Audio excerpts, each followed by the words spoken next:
ఇది భీమరథ శాంతి అండి. భీమరథ శాంతి ఏంటంటే 70 ఏళ్ళకు చేస్తాము. ఇది అమ్మా నాన్నలకు, మగవాళ్ళకు వచ్చేసి దంపతుల్లో మగవాళ్ళకు 70 నుండి 71 వచ్చేటప్పుడు చేస్తాం. వేరే ఎక్కడైతే మనం ఈ షష్ఠి పూర్తులు 60 వెళ్ళి 61 వచ్చేటప్పుడు షష్ఠబ్ది పూర్తి అనేది చేస్తాము 60 ఏళ్ళకు. ఇది భీమరథ శాంతం. దీన్నే కొంతమంది ఏంటంటే సప్తత పూర్తి అని కూడా అంటారు. 70 ఏళ్ళ శాంతం అంటే యాక్చువల్గా ఇవన్నీ మనం ఎందుకు చేసుకుంటాము అంటే ఎప్పుడు కూడా 60 కానీ 70 కానీ 80 కానీ ఈ వయసులో ఏంటంటే ఆరోగ్యరీత్యా కొంచెం ఇబ్బంది పెట్టేటువంటి కాలం అన్నమాట ఇది. ఇటువంటి ఇబ్బందులు ఏవి కలుగకూడదు అని ఉద్దేశించి ఈ 60, 70, 80 వీటిని చేస్తాం అన్నమాట. 60లో వచ్చేసి శివునికి సంబంధించిన హోమాలు అవి ఇవి జపాలు అవి చేస్తాం అన్నమాట. 70కి వచ్చేసి సూర్యునికి సంబంధించి చేస్తాం. ఇక్కడ చూడండి, ఇప్పుడు ఇది హోమం చేస్తున్నాం. దీంట్లో వచ్చేసి మనం ఏంటంటే గణపతి హోమము, తర్వాత నవగ్రహ హోమము, ఆయుష్ హోమము, ఆయుష్ హోమం, మృత్యుంజయ హోమం అని కూడా అంటారు మామూలుగా కొందరు.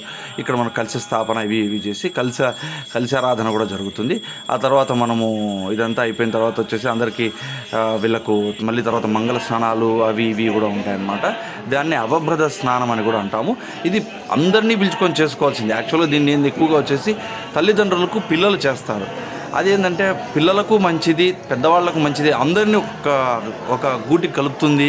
ఏంట్రా అంటే మనకు ఒక రకంగా చెప్పాలంటే అందరినీ ఒక గెట్ టుగెదర్ అని మనం అంటాం కదా, ఆ గెట్ టుగెదర్ బదులు ఇలాంటి శాంతులు చేయండి. పెద్దవాళ్ళ ఆరోగ్యానికి మంచిగా ఉంటుంది. మళ్ళీ దానికి తోడు మనందరికీ బంధుత్వాలు అన్నీ తెలుస్తాయి అన్నమాట. మా ఇంట్లో మేము 5 మంది అన్నదమ్ములు, 5 మంది అక్కచెల్లెలు, అంటే పెద్దనాన్న పెద్దమ్మ పిల్లలు అందరూ కలుపుకొని, అలానే అమ్మ వాళ్ళ సైడ్ వచ్చేసి మేనమామగారులు వాళ్ళ పిల్లలు, ఇట్లా ప్రతి ఒక్కరు కలిసినారు. అందరూ చాలా హ్యాపీగా కలిసి ఒక పెద్ద ఫంక్షన్లు తీసుకొని వేడుకగా జరుపుకుని ఇది అవభృత స్నానం. మనకు అంత హోమాలు ఇవన్నీ అయిపోయింది కదా. ఇప్పుడు చూస్తున్నారు జల్లెడని పెట్టి, జల్లెడలో బంగారపు హారాన్ని ఏదైనా పెట్టి దాని మీద నుంచి మనకు మంగళ స్నానాలు చేయిస్తారు. దీంట్లో వచ్చేసి సుగంధ పుష్పాలు, మనకు కొన్ని ఏంటారు పచ్చకర్పూరం, ఇట్లాంటివన్నీ కలిపినటువంటి వాటర్ ఉంటుందన్నమాట. మంచి పరిమళభరితమైన వాటర్. దాన్ని వచ్చేసి మనము కొన్ని మంత్రాల నడుమ దీన్ని వచ్చేసి మనం ప్రోక్షణ చేసి వాళ్ళ పెద్దవాళ్ళకు వచ్చేసి అందరూ పోస్తారు దీంట్లో. అంటే ఈ అవభృత స్నానం చేయించడం వల్ల వాళ్ళకి ఎటువంటి దోషాలు ఏమన్నా ఉన్నా కూడా ఓకే, వాళ్ళకు రాబోయే కాలంలో అంతా బాగా జరగాలని అనుకొని ఇవన్నీ చేస్తూ ఉంటాయి. ఈ మంగళ స్నానాల వల్ల వాళ్ళ ఆరోగ్యాలు కానీ ఏదైనా చిన్న కొట్లు అనేది ఉంటుందన్నమాట జాతకరీత్యా. ఇలాంటివన్నీ కూడా పోతాయి. అంటే ఇది లాస్ట్ ఘట్టం అనమాట. మనకు ఇదంతా అయిపోయిన తర్వాత ఇవన్నీ హోమాలన్నీ చేసేసాము. ఇదిగోండి లాస్ట్లో వచ్చేసి మంగళ స్నానం కూడా చేయిస్తున్నాము. వాళ్ళకి ఎటువంటి ఇబ్బందులు, ఎటువంటి ఆరోగ్య సంబంధమైన ఇబ్బందులు ఉన్నా కూడా అవన్నీ తొలగిపోవాలని చెప్పేసి సంతోషంగా ఉండాలని చెప్పి కోరుకుంటూ ఈ అవభృత స్నానం చేస్తాం. ఈ అవభృత స్నానంలో ఏంటంటే పిల్లలు, పెద్దవాళ్ళు, వచ్చిన వాళ్ళంతా మన శ్రేయస్సు కోరిన వాళ్ళు ఓకే, అందరూ శ్రేయోభిలాషులు ప్రతి ఒక్కరూ వచ్చి దీంట్లో ఈ మంగళ స్నానాలు చేయించవచ్చు. దీన్ని అవభృత స్నానం అని కూడా అంటారు.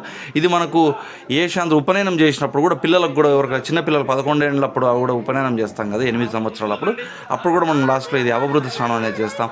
60 ఏళ్ళు దానికి షష్ఠి పూర్తికి చేస్తాం. ప్రతి ఒక్క కార్యక్రమానికి ఇది ఒక ముఖ్య ఘట్టం అన్నమాట.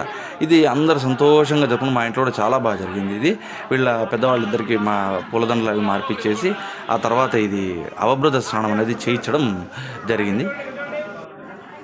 ఈ భీమరథ శాంతి ఇలా అందరం చక్కగా జరుపుకోవడం జరిగింది.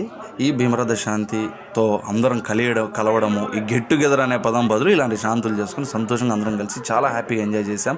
అందరు పెద్దలు పిల్లలు అందరూ సంతోషంగా ఉన్నాము. మా ఇంట్లో చాలామంది పిల్లలందరూ కూడా కలిసినారు. మా అన్నదమ్ముల పిల్లలందరూ కూడా కలిసినారు. ఇది ఒక గొప్ప ఘట్టంగా జరిగింది. దీని తర్వాత మళ్ళీ మనం 80 ఏళ్ళకు కూడా చేసుకోవచ్చు. సహస్ర పూర్ణ చంద్రోదయం అంటారు. ఏంట్రా అంటే 1000 పున్నములు చూసింటారంట. అంటే 80 ఏళ్ళు, ఒక వ్యక్తికి 80 ఏళ్ళు వచ్చేటప్పటికి 1000 పున్నములు చూస్తేనే సహస్ర పూర్ణ చంద్రోదయం అనేది జరుగుతుంది. అలానే వచ్చేసి మనకు ఒకవేళ కొడుకుకు అంటే మనవడు పుట్టాడు అనుకోండి, అప్పుడు బంగారు పూలతో కూడా అభిషేకం చేయొచ్చు పెద్దవాళ్ళకి. ఇలాంటి కొన్ని ఒక 3-4 క్రియలు ఉన్నాయి.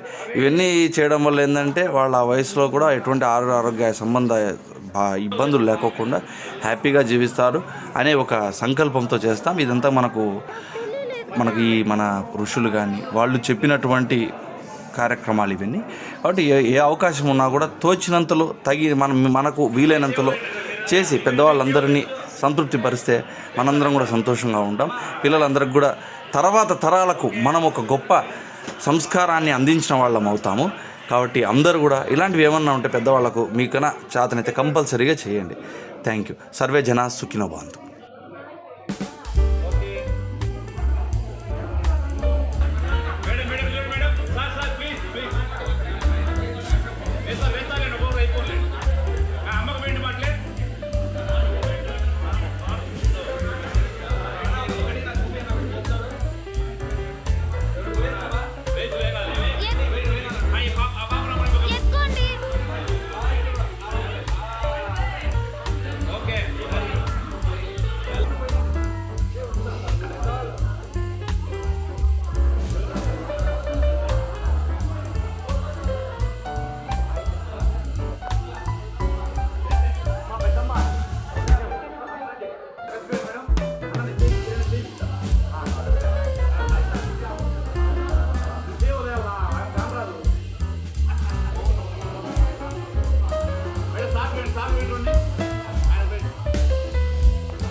పురస్కరించుకొని చెల్లెలకి బాగానికి నమస్కరించి చెల్లెలు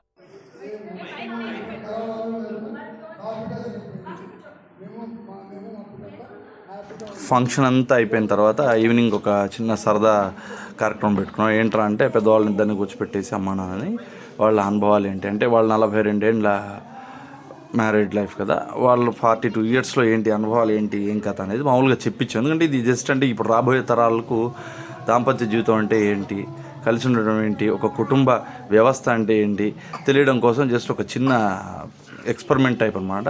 వాళ్ళు ఏంది వాళ్ళు అంటే ఎన్నో కష్టాలు చూసి వచ్చింటారు, దాని పరంగా కానీ అసలు ఎలా జరిగింది ఏం కథ, ఇంతమంది ఉమ్మడి కుటుంబం నుంచి వచ్చారు, ఎలా ఉండింది ఏం కథ అనేది తెలియడం కోసం మా పిల్లలందరం కూర్చొని వాళ్ళతో ఒక చిన్న సరదా కార్యక్రమం మాదిరి పెట్టాము. బట్ ఇట్ ఈస్ చాలా హెల్ప్ఫుల్ అంటే చాలామందికి ఏంటంటే ఉపయోగపడుతుంది కూడా. పెద్దవాళ్ళందరూ మా కుటుంబం వరకు అందరం కూర్చొని సరదాగా జరపడం జరిగింది. ఇది భీమరథ శాంతి అండి. దీంతో భీమరథ శాంతి ఈ ఘట్టంతో ముగించింది.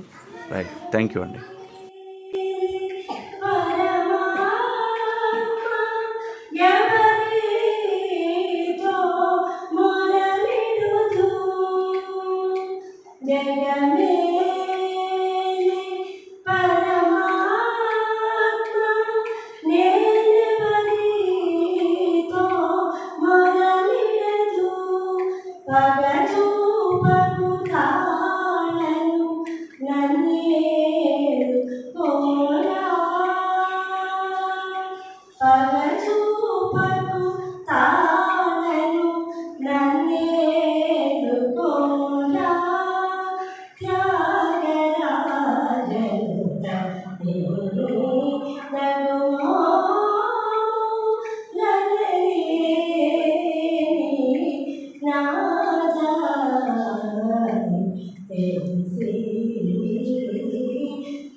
ఆయన వచ్చారు.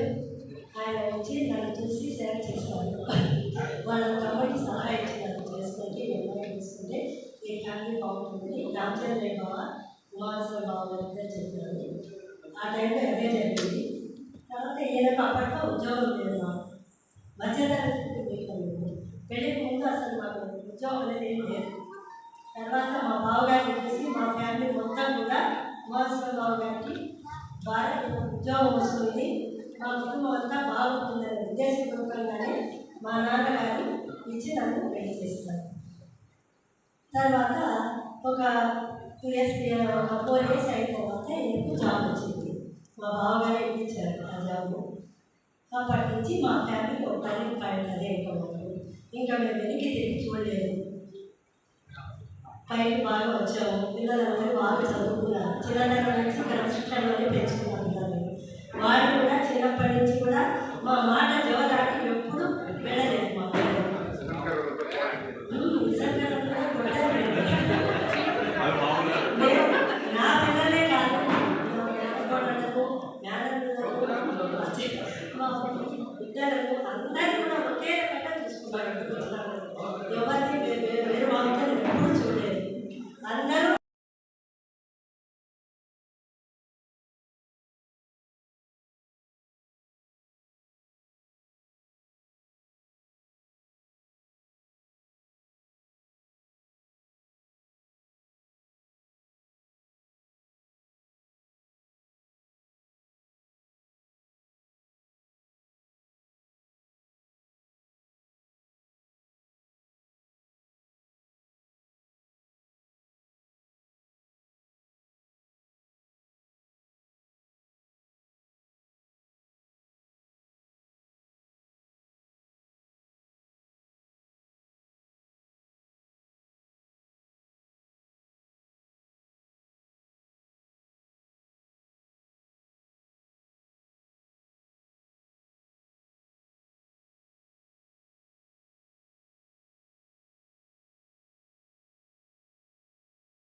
మీరు కూడా మీరు మనసే కాదు ఇక్కడ ఉన్న గాలి కూడా కలిసి అది మా లక్షణం.